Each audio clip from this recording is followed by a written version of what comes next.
time from 1994. It's kind of cold. I'm not sure if this is low on charge. It does sound like it's on its last leg.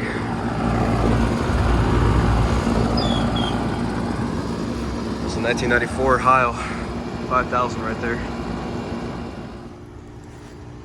Just found one of these old Heil 5000s.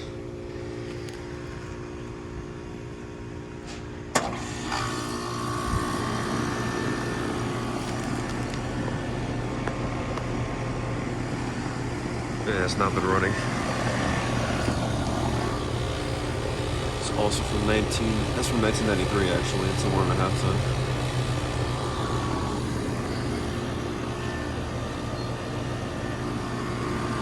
It's included a starter with this Rheem right here. And then we got a nice sounding Goodman.